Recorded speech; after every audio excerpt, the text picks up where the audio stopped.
castelo forte é o nosso Deus, escudo e boa espada. Olá, bom dia. Que alegria poder chegar até na tua casa nesta manhã de domingo, dia do Senhor, dia que Deus pensou para que nós tivéssemos uma pausa na nossa rotina, uma pausa no nosso dia a dia, para que a gente pudesse viver um dia diferente. O dia também que Deus pensou para que tu e eu pudéssemos ter contato, comunhão maior, um momento especial também de reflexão em torno da sua palavra. Se tu me assistes hoje, domingo de manhã, ou em qualquer outro dia da semana, o meu desejo é que a paz do Senhor, a bondosa mão de Deus e o discernimento do Espírito Santo esteja contigo e traga sobre tua vida consolo, esperança, motivação e a presença do próprio Cristo. Como tu pudeste ver na abertura deste momento, nós estamos dando início hoje a uma nova série de pregações para o mês de outubro, uma série de pregações que tem um pouco mais a ver com o mês de novembro. Afinal, vamos falar de luto, de morte, nós vamos falar de saudade, nós vamos falar de esperança, agora no mês de outubro. Mas é que o mês de novembro nós temos muitas programações na comunidade aqui no Fundo Canoas, outras programações, então não teríamos como fazer uma série para abordar esse assunto que é tão importante, que está tão presente na vida da comunidade. Então, nesse mês de outubro, nós, com vistas ao fato de que dia 2 de novembro nós temos o nosso, celebra-se ou lembra-se, né, o dia de finados, nós queremos então conversar no mês de outubro sobre esse tema. De repente ficou vazio, sobre vida, luto, saudade e esperança. A nossa realidade está encharcada de luto. A nossa realidade está encharcada de pessoas que estão em profundo sofrimento. A pandemia de Covid-19, eu sei que tu estás cansado de ouvir falar dela, eu sei que tu estás cansado desse assunto, mas a gente precisa perceber que a pandemia de Covid-19 trouxe para dentro da realidade brasileira um novo tipo de luto. Trouxe para dentro da realidade das famílias um novo tipo de luto. Por que um novo tipo de luto? Porque nós tivemos muitas mortes por Covid, muitas mortes de pessoas que ainda estavam na fase de transmissão da doença. E a pessoa, quando morre na fase de transmissão da doença, ela sequer pode ser velada, sequer as famílias podem ter um momento de despedida, sequer as famílias podem ver o seu ente querido. E também com a pandemia e com a necessidade de evitar aglomerações, o que antes era um velório de 24 horas passou a ser um velório de 8 horas, pelo menos é a legislação catarinense, os protocolos que estão aqui em vigor dizem que só pode ter 8 horas de velório. Então, o que já era rápido, porque na cultura brasileira 24 horas de velório, eu confesso que dependendo da situação não é o tempo adequado para uma despedida, para um choro, para a gente poder dizer assim, pode sepultar, porque eu já chorei o que tinha que chorar. É tudo muito rápido. E com a pandemia, então, as coisas ficaram ainda mais aceleradas. Vivemos a realidade de muitas e muitas pessoas que estão com um choro represado, que estão com um choro contido, que não podem sequer chorar adequadamente os seus mortos, sequer podem chorar adequadamente o amor pelos seus entes queridos. Nós temos naturalmente dificuldade em lidar com as perdas. Por si só, nós temos dificuldade em lidar com o fato de que nós perdemos pessoas. Nós temos a dificuldade em lidar com o fato de que a vovó que a gente tanto ama um dia vai partir, de que o pai e a mãe, que são tão importantes para nós, um dia vão partir, que talvez até mesmo um pai e uma mãe tenham que ver seu filho partir. Nós temos uma enorme dificuldade em lidar com a perda de alguém, nós temos uma enorme dificuldade em lidar com o sofrimento, com o vazio que fica. Aí de repente a pessoa ela está na sua casa e o lugar que o seu cônjuge utilizava no café da manhã, no almoço, na janta, está vazio. O lugar onde a pessoa se assentava no sofá para assistir televisão está vazio. O cachorrinho, o gatinho que vinha no colo, de repente fica procurando aquele colo. E a gente tem uma dificuldade enorme em lidar com a perda, a gente tem uma dificuldade enorme em admitir que a vida tem um fim. A gente tem uma dificuldade enorme em admitir que nós somos passageiros, que nós somos, que a nossa vida é transitória, que a nossa vida acaba.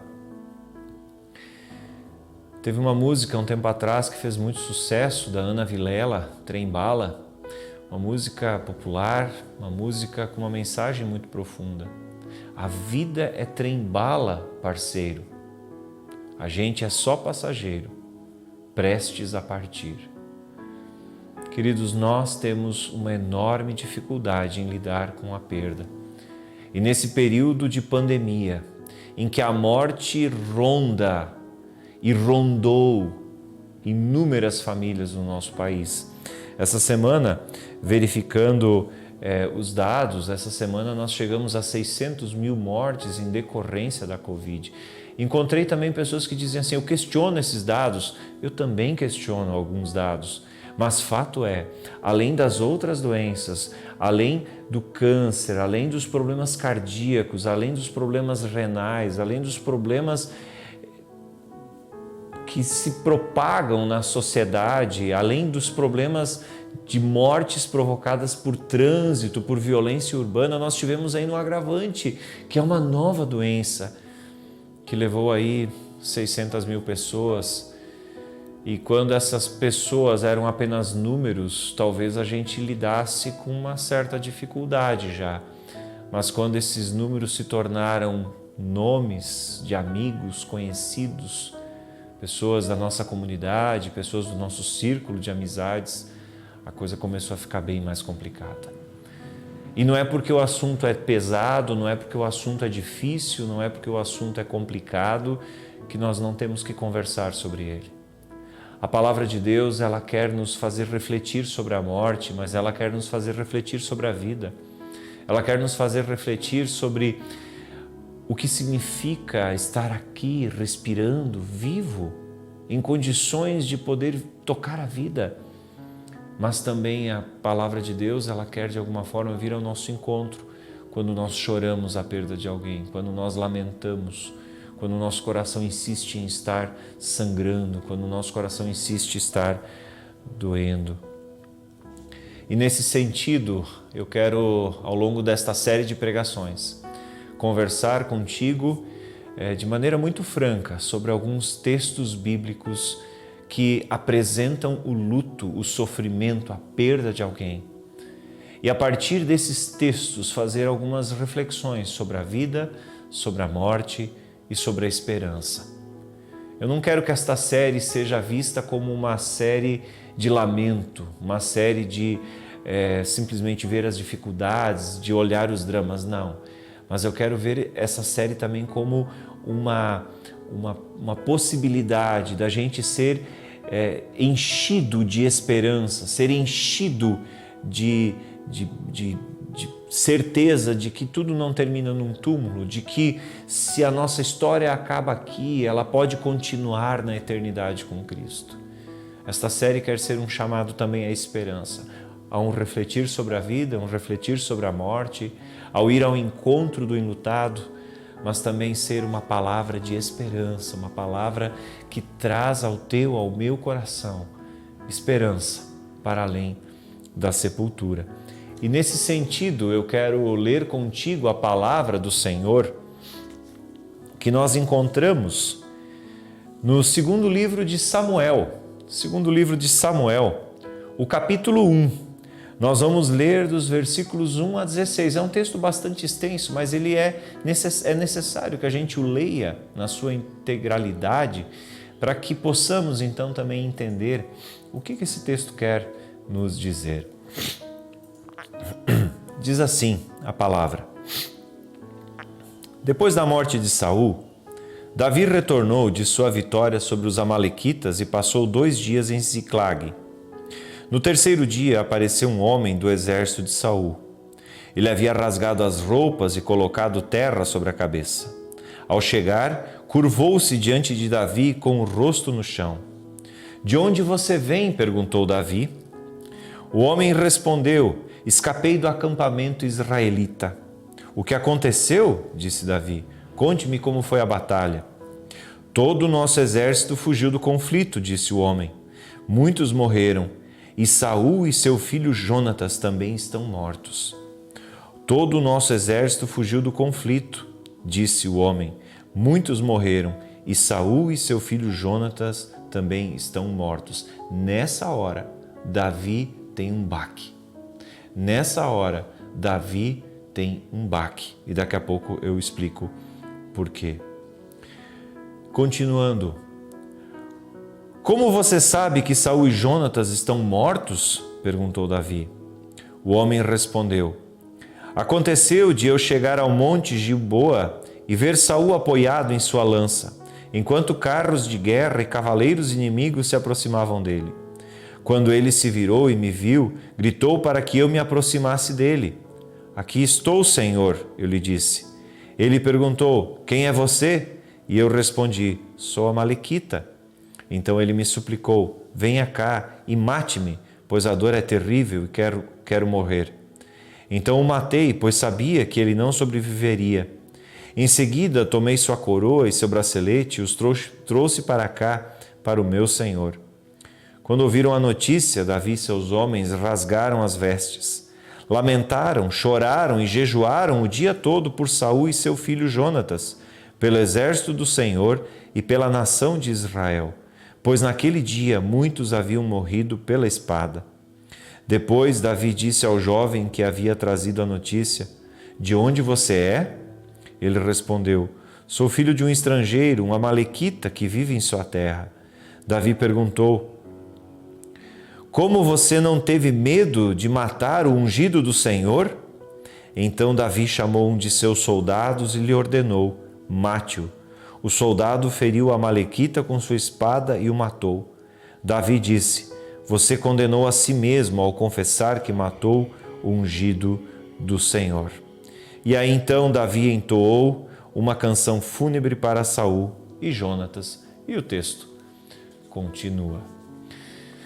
Para quem conhece um pouco da Sagrada Escritura, vai perceber que há uma aparente contradição entre este primeiro capítulo de 2 Samuel e o último capítulo de 1 Samuel, quando nos é relatado que Saul comete suicídio. Até nós abordamos isso esses dias atrás na pregação que fizemos sobre o suicídio, né?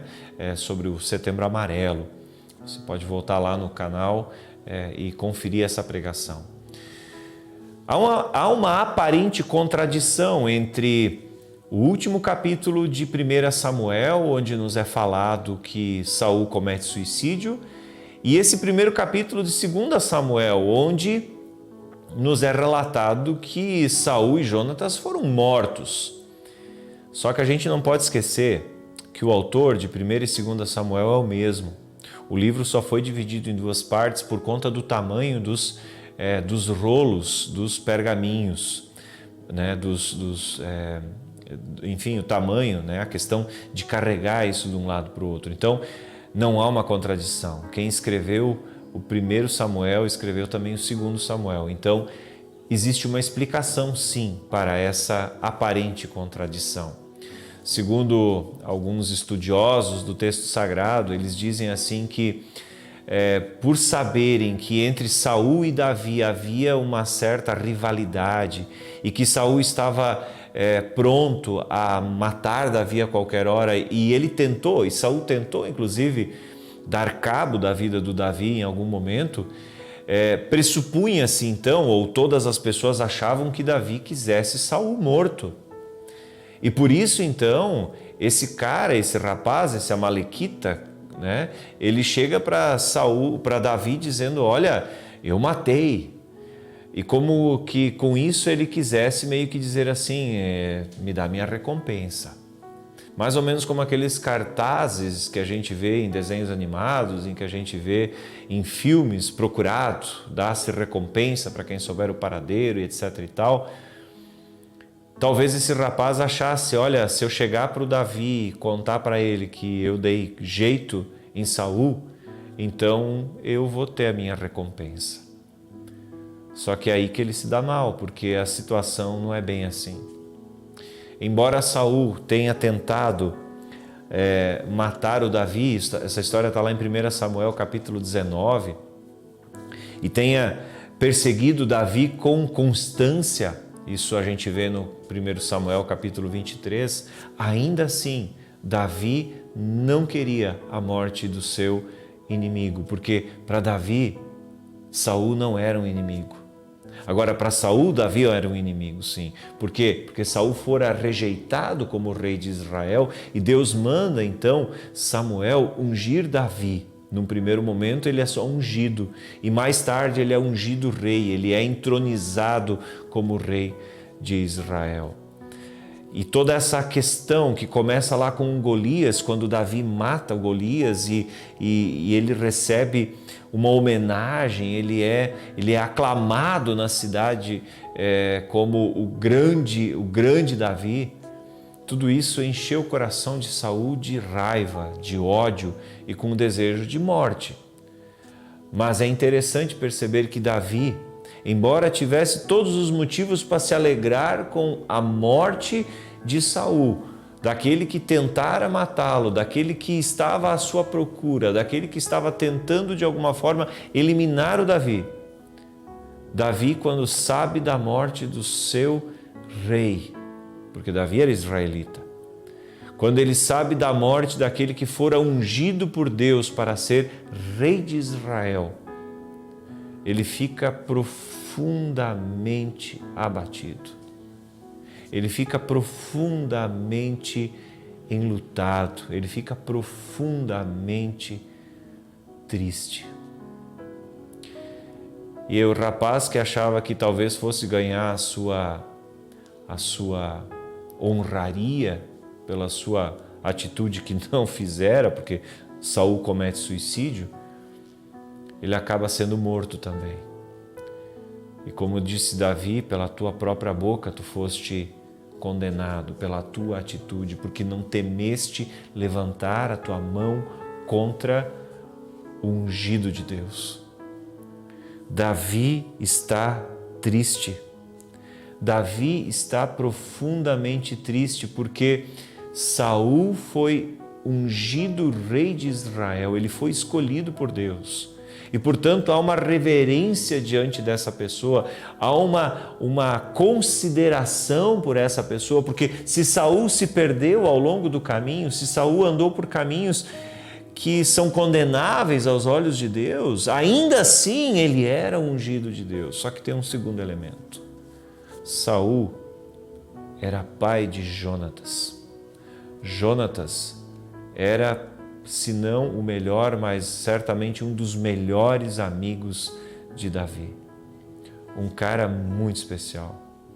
Um cara que de alguma forma tinha uma ligação afetiva com o Davi, que a gente vê poucas vezes nas páginas da Sagrada Escritura ou até mesmo no dia a dia.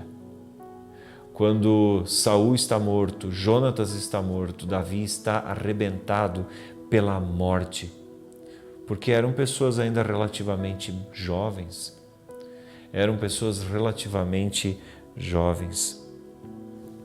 A lição que Davi nos ensina aqui nesse texto sagrado, a lição que o texto bíblico nos traz, é a de que a espiritualidade cristã, uma vida fundamentada, alicerçada em Jesus de Nazaré, não é uma vida de pessoa que se alegra com a morte do próximo. Não é uma vida de pessoa que se alegra com a morte de alguém que até mesmo é considerado talvez alguém que não preste aos olhos humanos. A espiritualidade cristã, ela tem dificuldade em aceitar a morte, embora a gente tenha consciência, embora a gente esteja absolutamente convencido de que a morte não é a palavra final, de que nós cremos na ressurreição, ainda assim, a morte de alguém precisa suscitar em nós a postura de Davi, de revolta, de dizer não, não pode, não pode. Davi está abalado, Davi está mexido, Davi está, como a gente diz, arrebentado com o que acontecera a Saul e a Jonatas. Tanto que, na minha opinião, Davi é muito cruel quando ele manda matar esse rapaz. Ele é muito cruel. Mas ele está tão transtornado que eu imagino que ele nem parou muito para pensar. E tipo, esse cara tem que morrer. Levantou a mão contra o escolhido de Deus. Como assim? O rei de Israel matou meu amigo. Não pode, não pode. Para a espiritualidade cristã, não há lugar para desejar a morte de alguém. Na espiritualidade cristã, não há espaço para admitir que alguém pode perder a sua vida de maneira brutal. E aqui deixa eu abrir um parênteses importante na nossa conversa, importantíssimo na nossa conversa. O cristão, ele vai ter a dificuldade em lidar com a morte não natural. Mas com a morte natural, ele vai ficar triste, ele vai ficar enlutado, sim, mas ele vai entender que o transcorrer da vida de alguém que viveu seus bons anos, que está talvez acamado, que está numa situação de senilidade, numa situação de enfermidade irreversível, de que a morte, inclusive nesses casos, é uma bênção. Eu costumo dizer nos sepultamentos que em alguns momentos a morte é a maior dádiva que alguém pode receber, porque algumas situações de sofrimento são tão extremas, são tão cruéis, são tão pesadas, que a morte é um presente. Mas o texto bíblico que nós temos olhado mais de perto, que é essa atitude de Davi para com diante da morte do seu amigo e do pai do seu amigo, do Saul, o rei de Israel, é uma situação de absoluto protesto. Não pode, não pode, não pode. A vida não pode terminar dessa forma. A vida tem que ser protegida. A ideia que Davi nos transmite é de que a vida precisa ser protegida e, portanto, nós não podemos aceitar com naturalidade que são apenas números.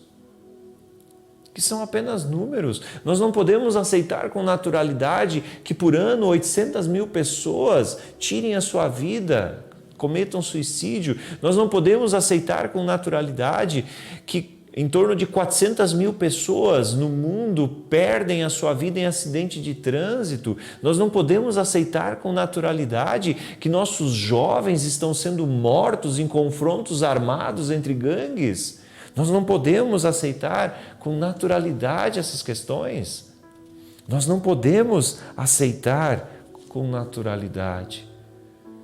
Mas diante desses números assustadores, diante dessas mortes, diante dessas estatísticas que muitas vezes são, inclusive, subnotificadas, a coisa é muito pior se for levada mesmo na ponta do lápis, a gente se acostuma com a morte, a gente se acostuma com o perder vidas, a gente se acostuma com o perder vidas. 400 mil mortes no trânsito, ok, que pena, né? Não deveria suscitar em nós essa reação, deveria nos levar a uma profunda reflexão sobre a vida e sobre o que temos feito atrás dos volantes dos nossos carros, ou o que temos feito aos guidões das nossas motos, na pilotagem das nossas motos, na pilotagem dos nossos carros. 400 mil mortes nos deveria levar a uma reflexão. Ou então, o número assustador de crianças que estão passando fome, passando sede, passando miséria, e nós batendo recordes de produção agrícola todos os anos. Isso deveria suscitar em nós uma indignação, um inconformismo, uma santa revolta, porque não é natural a interrupção da vida por outro meio que não seja a morte natural em decorrência de uma doença, da senilidade ou de qualquer outra coisa. Não é natural olhar e não sentir nada diante de tanto pai e tanta mãe chorando a perda dos seus filhos. Não é natural diante de tanta dor de famílias que perderam seus 600.000 parentes, amigos, pais e mães e filhos para a Covid. Não é natural a gente olhar simplesmente e dizer, pois é uma doença. Não é natural. A espiritualidade cristã não me permite olhar assim, com esse olhar tão indiferente. Porque quando eu olho para Davi podia ter dito, bom, Saul está colhendo o que plantou, né? Afinal, pois é, agora eu vou ser o rei aqui. Ele sabia que ele seria o sucessor natural. Ele sabia que ele seria o sucessor de Davi, ele já fora ungido para isso. Melhor dizendo, o sucessor de Saul, Davi já foi ungido para isso. Mas quando ele recebe a notícia, aquilo mexe com ele. Quando eu olho 600.000 pessoas mortas por Covid, quando eu olho os números assustadores de pessoas que morrem em acidente, o número assustador de feminicídios, e Santa Catarina, infelizmente, ocupa o topo do ranking em feminicídios. Quando eu vejo assassinatos, quando eu vejo esses crimes que são uma afronta à vida, não há como a gente ficar indiferente. Não é natural, não dá para aceitar assim numa boa. Não dá para a gente simplesmente fazer de conta que é assim, sempre foi assim, a história da humanidade está repleta disso. Não é natural a gente ler nas páginas da Sagrada Escritura que um irmão comete um homicídio contra seu irmão, um fraticídio é o nome disso. Não é natural, não é natural. Lembrem que eu estou falando aqui de dois tipos de morte. A morte natural, provocada pela senilidade, pela idade, por uma doença que vai levando as forças, enfim, vai levando ao processo do morrer. Isso é um tipo de morte que em alguns momentos a família até pede, Senhor, leva de uma vez, porque não dá mais para ver esse sofrimento. Mas o que deve impactar o cristão, o que deve levar o cristão às lágrimas, o que deve levar um filho, uma filha de Deus a sofrer, é quando se tem a notícia de jovens que são mortos, ou quando a vida é interrompida de uma maneira brusca, violenta, sem que a vida tenha seguido o seu fluxo. Não é natural. Não é natural policial ser morto em confronto com bandido. Não é natural alguém ser morto nos confrontos com gangues urbanas. Não é natural um pai ser vítima de bala perdida, como a gente vê tantas vezes no noticiário. Um pai que está voltando do trabalho, muitas vezes, ser vítima de uma bala perdida. Não é natural crianças serem mortas por balas perdidas.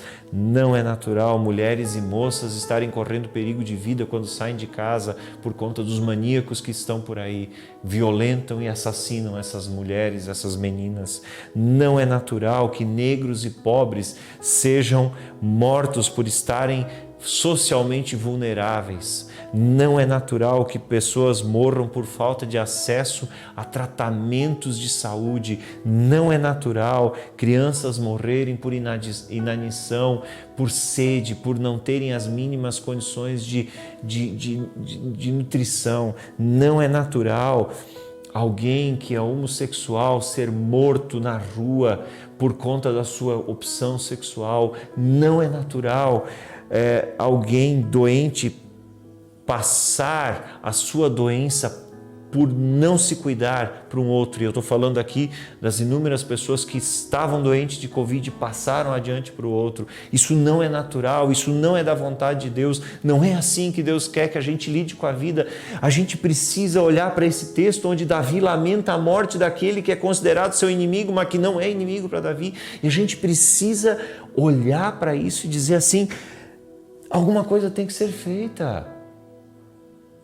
O lamento de Davi pela vida de Saul, pela vida de Jonatas, me ensina a ficar com o coração apertado diante da morte não natural de tantas e tantas e tantas pessoas. De tantas e tantas pessoas que são filhos, que são pais, que são mães, que são tios, que são avós e que são violentamente ceifados do nosso meio. Não é natural. A gente não pode simplesmente se acomodar diante disso. A gente precisa lamentar e, nesse sentido, a gente também precisa refletir um pouco além. Não é natural que alguém arranque do seu ventre uma criança que está nas suas primeiras horas de desenvolvimento, nas primeiras horas de desenvolvimento de uma gestação. Não é natural. A gente não pode aceitar isso como natural, porque tem vida. É vida. Não é natural a gente simplesmente aceitar a morte violenta como pois é, aconteceu, faz parte. Não é natural. E tudo isso deveria nos fazer levar a uma reflexão sobre a vida. Tudo isso deveria nos fazer levar a uma reflexão sobre o valor da vida. Tudo isso deveria nos levar a uma reflexão sobre a importância de termos políticas públicas, de termos uma postura de comprometimento pela não violência, uma postura de comprometimento, de defesa da vida, o comprometimento de defesa por uma vida onde as pessoas possam viver e seguir o fluxo natural da história até que o fôlego de vida seja tirado de maneira natural.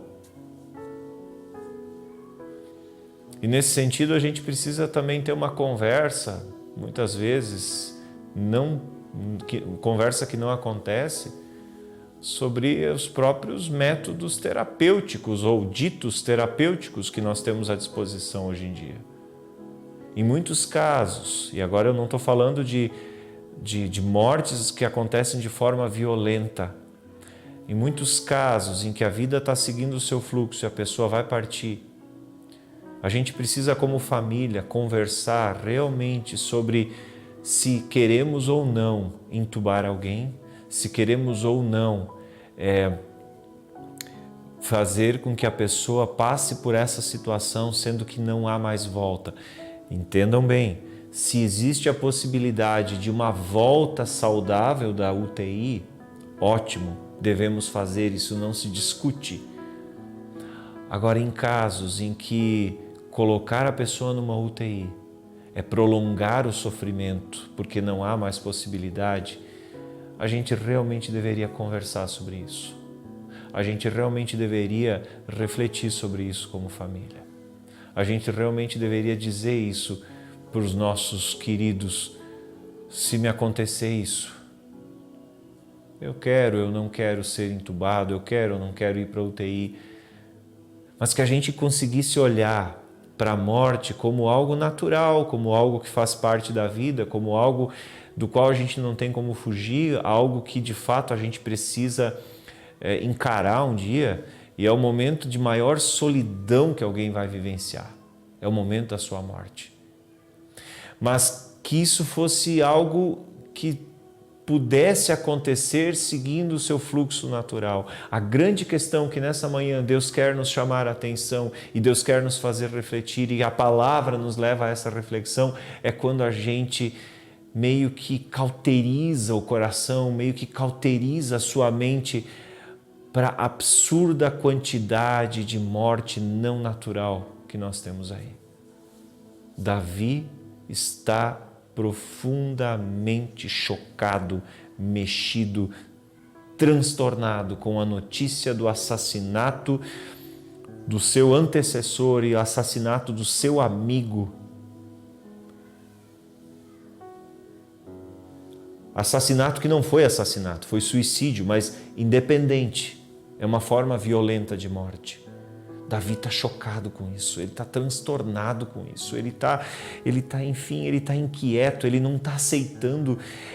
E essa precisa ser também a nossa postura enquanto filhos e filhas de Deus. Nós não podemos nos acostumar com a morte, com pessoas sendo arrancadas das suas famílias de forma violenta e a gente achar que isso é normal, porque isso não é normal. Isso não é normal. Normal é a gente chorar, sepultar alguém que morreu naturalmente. Não é alguém que foi assassinado. A morte não natural começa bem antes do assassinato, da violência, da atitude que leva à morte da pessoa. O assassinato, a morte não natural começa bem antes, quando a vida é tratada com desdém, quando a vida é tratada com desleixo, com descuido, quando a vida recebe pouco valor. E aí a gente entende que só olhando dessa forma para a vida é que alguém consegue ser conivente com um aborto, conivente com assassinato, conivente com um infanticídio, conivente com homicídio, conivente com feminicídio, conivente, enfim, com as dores e as desgraças do mundo. Deus nos chama e o nosso compromisso com Deus, com Deus, ele vai ter implicâncias práticas no sentido de defesa da vida.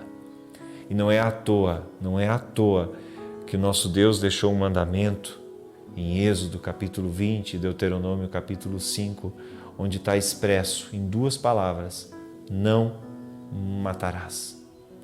Simples assim, não matarás. A vida inevitavelmente vai ter um fim. A tua, a minha.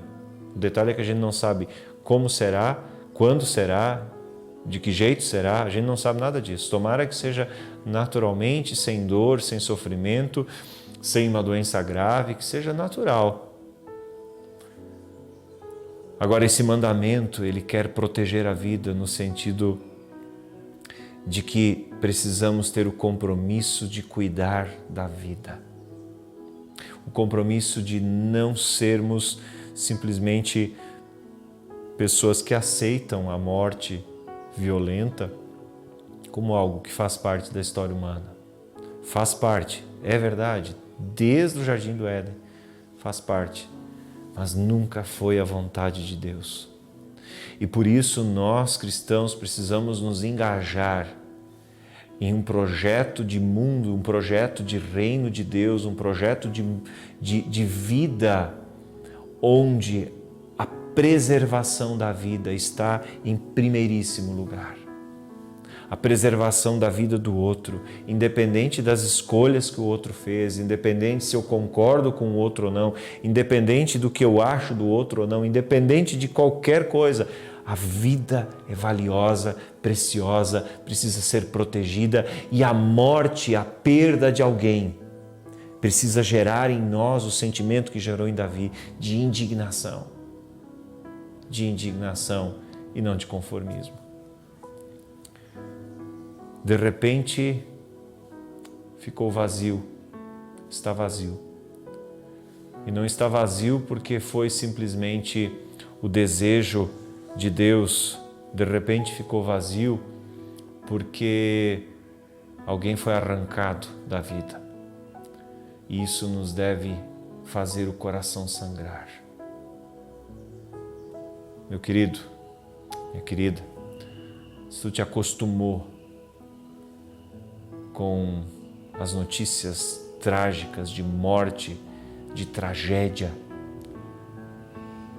e para ti isso não mexe mais, está na hora de começar a repensar, está na hora de começar a refletir, está na hora de olhar para a Bíblia, está na hora de olhar para Jesus e perceber o valor que há para a vida humana em Jesus. O valor que há num feto, o valor que há num uma célula que acabou de se fundir com outra célula e formou um novo ser.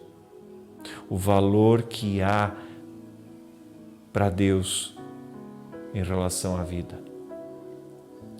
Não podemos ser simplesmente indiferentes. Davi podia ter tido a atitude, pois é, que pena, morreu, colheu o que plantou, agora eu vou ser rei e a vida segue. Não, ele está revoltado, ele está inconformado com isso. Que o nosso coração fique inconformado diante da perda brutal, da perda cruel, diante do assassinato, diante do feminicídio, do infanticídio. Que o nosso coração doa, que o nosso coração sangre, que o nosso coração lamente e que nós nos engajemos por uma vida sem violência, por uma vida sem assassinato, por uma vida onde a vida vale o que ela vale para Deus. Preciosa, valiosa. Que Deus nos livre do acostumar-se com a morte. Que Deus nos dê a consciência de que o seu plano inclui a morte natural, que pode ser aos 90 anos, que pode ser aos 100 anos, que pode ser aos 70 anos, que pode ser aos 50 anos, que pode ser, enfim, naturalmente em qualquer fase da vida. Mas que nosso coração sangre, que o nosso coração não aceite como natural a perda violenta de pessoas ao nosso redor.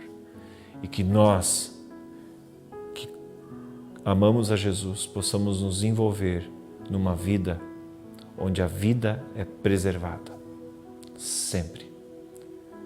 Que Deus te ajude, que essa palavra te acompanhe, te inquiete, que essa palavra te leve à reflexão e esteja fervilhando em teu coração e em tua mente nos dias que virão. Amém. Eu te convido a uma palavra de oração. Senhor, muito obrigado porque Davi nos dá o exemplo de incômodo diante de uma notícia de homicídio. Ele está profundamente abalado e ele está profundamente incomodado com a morte de duas pessoas.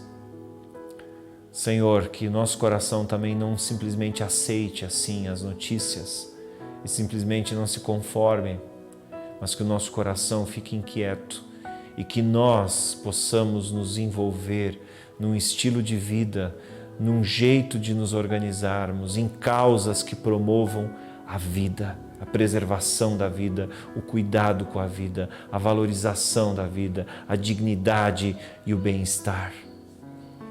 Senhor, livra-nos de nos acostumarmos com a tragédia.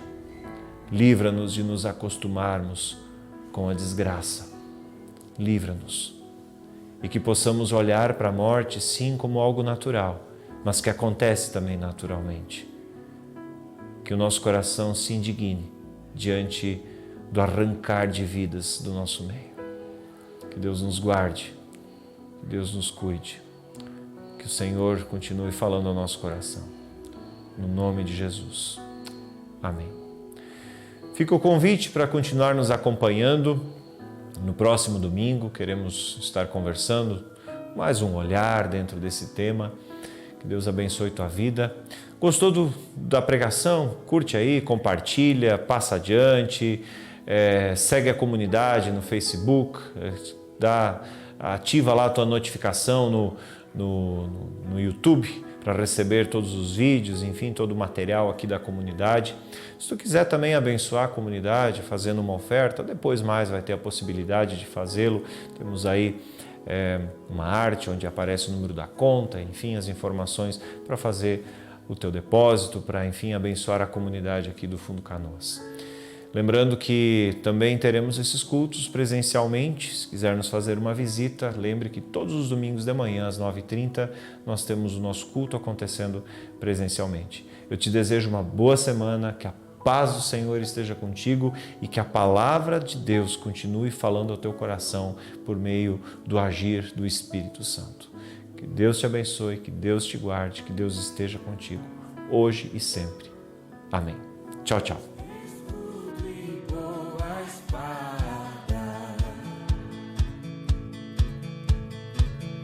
Com com seu poder defende os seus.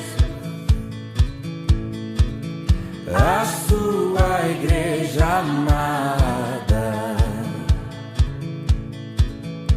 com força e com furor, nos prova o tentador, com artimanhas tais e astúcias infernais. Iguais não há nada.